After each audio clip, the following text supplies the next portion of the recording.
Welcome to a special segment of the summit today, Tech in Action. Today we have Jonathan Colbert, the Vice President of Marketing at Voltera. Welcome. Thank you for having me. Great to chat with you today, Mary.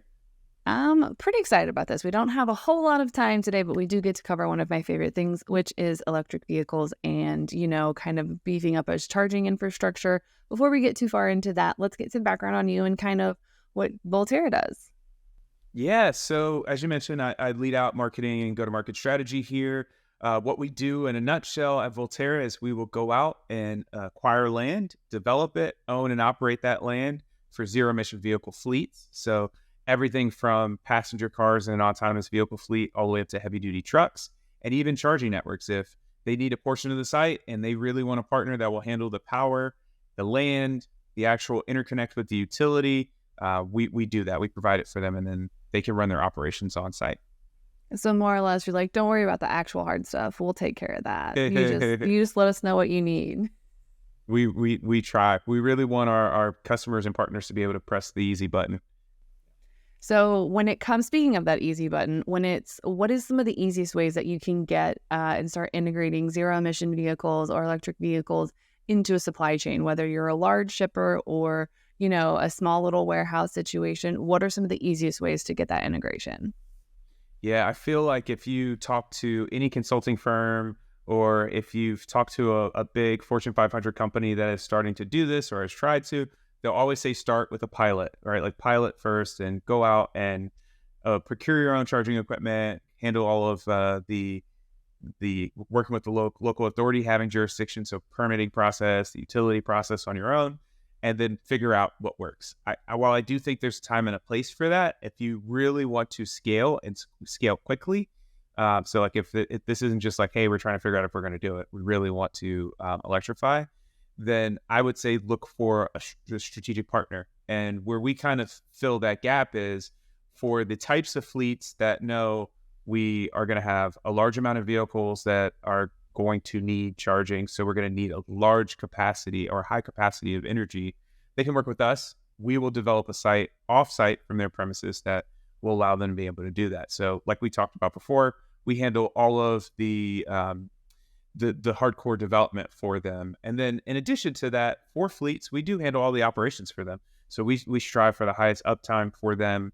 And we also on site will provide all of the amenities they need, whether it's a bathroom or an office, or for some, especially on the autonomous vehicle side, a data center, right? Like we put that in there and on site and we manage it for them. That actually seems like a really fantastic ad, because a lot of shippers, they don't want to sit there and go find a plot of land to then develop it and build their own charging infrastructure. No one really wants to necessarily do that, because the more time that a shipper would take to develop that and create that, they're sitting there, that's potential revenue that they're losing from their own business. So being able to just kind of grab a partner and say, hey, can you help us with this? Because we're not going to lose our revenue by going out and scouring, the middle of nowhere for a charging structure. Yeah. And at the end of the day, like there are multiple solutions out there. There are charging as a service providers.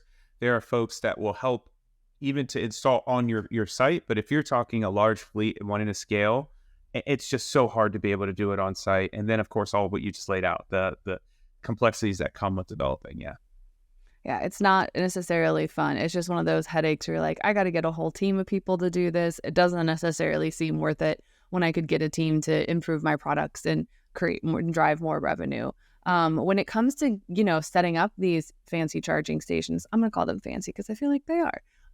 What are some of these kind of best charging solutions? Do you see them using a lot for like OTR trucks, or do you see them mostly for local deliveries or that final mile aspect? What are some of those most successful charging stations that you guys have seen? There are a few segments I would say that are blowing up right now. The first one I like in primary focus for us has been drayage. So as you're probably well aware of, California is a leader in zero-emission vehicles, but they've also recently passed the Advanced Clean Fleets and the Advanced Clean Trucks rulings. And these are basically pushing to make sure that the actual makeup of vehicles that are sold to fleets and the makeup of vehicles that are servicing ports are primarily transitioning to electric or fuel cell electric vehicles. So that is pushing these fleets to do it. I would say maybe on the flip side, the pull is that the use case for drayage is just perfectly aligned with electric vehicles. You're talking very short turnarounds, like the actual commute from the port to an inland terminal is just very short distance typically. And the performance that you get from the electric vehicle makes it a very pleasurable ride for the driver, like just being able to go zip back and forth. So the use case and the environment is really pushing there.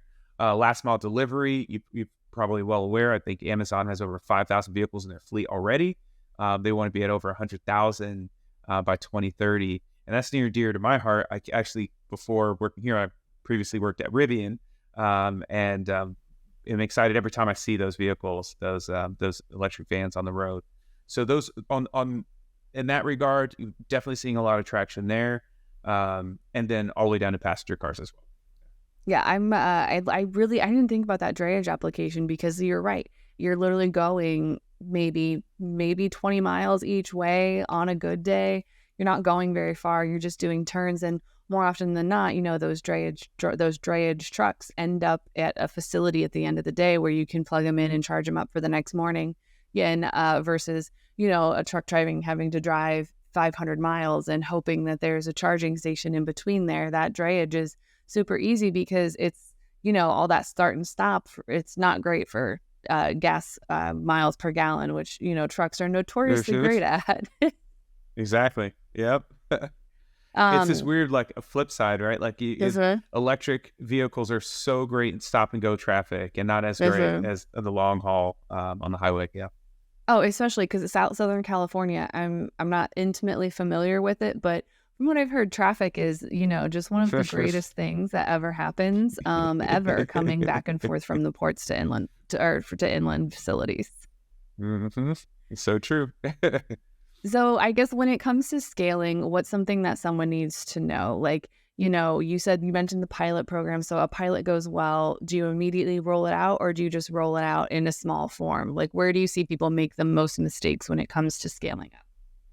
Well, there's two things here. Like, one is like what I alluded to was if you're not all the way in on transitioning to zero emission vehicle fleets, you can pilot, right? And what I'm alluding to there is that, like, you kind of are already out of time, and the decision should probably have been made already.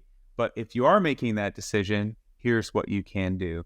The second part of it is, once you have all of your ducks in a row and you're saying, yep, we want to move forward down this path, the issue then becomes timing and being able to actually deploy as quickly as possible. So some things that are working against you is the timeline to even get power to a site right now is thrown off, not just with the coordination with the utility being sometimes up to 18 months just to get power to the site, working through permitting on those sites, but also the long lead times of equipment, switch gear, and of course the actual chargers that you would need to do.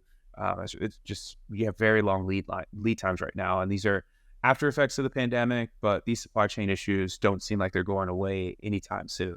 So how we get out in front of a lot of that is we're going out and purchasing on behalf of our customers, sometimes speculatively, like purely on a thesis-driven basis. Like, we'll go out and just say, we need to be in this area. We know the port of Long Beach is where our customers need to go. Let's just go buy a property and start developing it. Now, obviously, it's not as simple as that. There's a lot of evaluation that goes into where we place the site, and it's a lot easier to be able to get that direct feedback from a customer and just purchase on their behalf. But I would say right now, the way you do get around this is getting out in front of it and purchasing quickly, or working with partners like us that already have sites in the pipeline that we're developing. Besides that, as you transition from pilot to full-on scale, you have to future-proof your facility. You have to be thinking long-term. These investments are not small by any chance, and for fleet to kind of go from, let's say, a handful of vehicles to 50 vehicles that are going to go all electric is a considerable investment on the CapEx side. So if you're not partnering with a partner like us that does go out and pay for all of that development on your behalf, the best thing you can do is future-proof it and make sure that you're able to scale up even past that when the time comes. I absolutely love that. That is some great food for thought. Thank you so much for joining us today. All right. Thank you. Thank you for having me.